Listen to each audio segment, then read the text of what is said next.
का हो भाई? का उधर से बैठल बार हो? का कहीं भाई हमार हाथ टूट गइल बा, छत पर से गिर गो नहीं तो ज्यादा दिक्कत बा? बड़ा दिक्कत बा भाई। पूरा हाथवे टूटल बा कि शरीरवा में कोनो दिक्कत बा?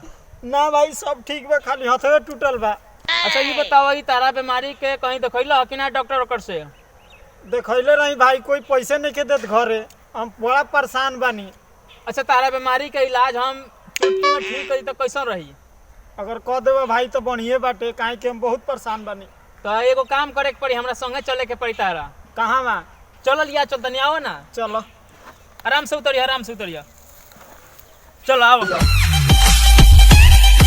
चलो मर्द जल्दी, हेने घर हो का हेने अब तहार इलाज यही जा होई, तहार इलाज शुरू बा।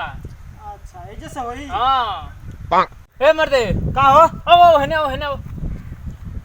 अब तहार बीमारी ये ठीक हुई, ठीक बा ना? ऐसे से? हां। कहाँ से? आ तू एकदम टेंशन फ्री होकर चढ़ जा, तो साले के गाछ पर ठीक होता कि ना? ना हम ना चढ़ा। ए मर्दे चढ़ ना, कुछ बात चढ़ तो पहले बात चढ़ जा, चढ़। अरे भाई चढ़ जा, कोई बात ना मर्दे, चढ़ बाबा। तू अब तार हाथ सब ठीक हो जाए, हाथ के बीमारी है तार सब ठीक हो जाए। चढ़ धला डाल धरो। चलो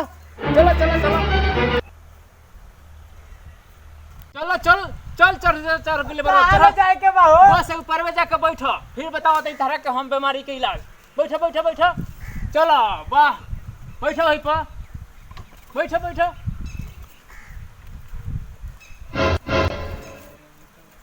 चलो भाई आगे बढ़ा थोड़ा सा। अब कितना जाई हो? बढ़ा थोड़ा सा आगे। औरी अब लटको दोनों हाथे, लटको। हाँ अब का करे के बा हो? अब तू एक हाथे लटको। हाँ लटको।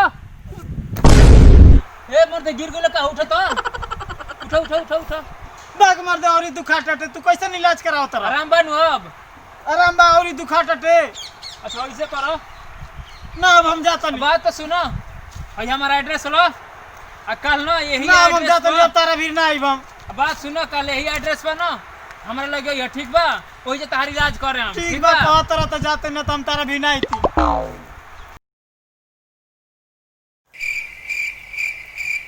अभी कहाँ जाएगा बा हो? देखो आई पतवा पे यही जो चले के बाटे। लागत तो हइये हवे का? लागत तो हइये ह का हो? हाँ लागत तो बात ये हवे, लेकिन नंबरवा लिखल बा दे। हइये वाला है ना, ई हाँ, पर्ची हाँ। के हिसाब से बा ना। हाँ ये चल आवा इति आवा। बुलावा कोई बाटे घरों में? कोई बा हो? कोई बा? क्या भाई? अरे आ गेले लोग क्या भाई? अब बैठो इतनी बैठो। अब हाँ ठीक बा नू, यही जा बैठो भाई, यही जा। अब आओ तनी हम सामान वाले के अंदर से, ठीक बा? ए ठीक हो जाए ना हो? हाँ बिल्कुल ठीक हो जाए। अब डॉक्टर से आइल नहीं ना। अब पहले से हाँ ठीक बा नू भाई तार? कहाँ ठीक बा, और बुरा हाल बा। अच्छा अब तार तो अलग तरीका के मतलब इलाज है, ठीक बा ना?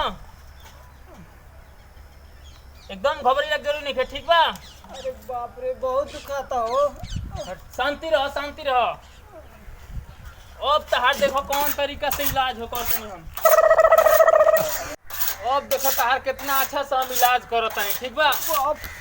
ए मर्दे काहे भागत रहा? सुना लोग मर्दे नहीं पता ना, मर्दे काहे डरत रहा? हमरा समझ नहीं किया वो तक मर्दे कैसन डरपोक बारन सा।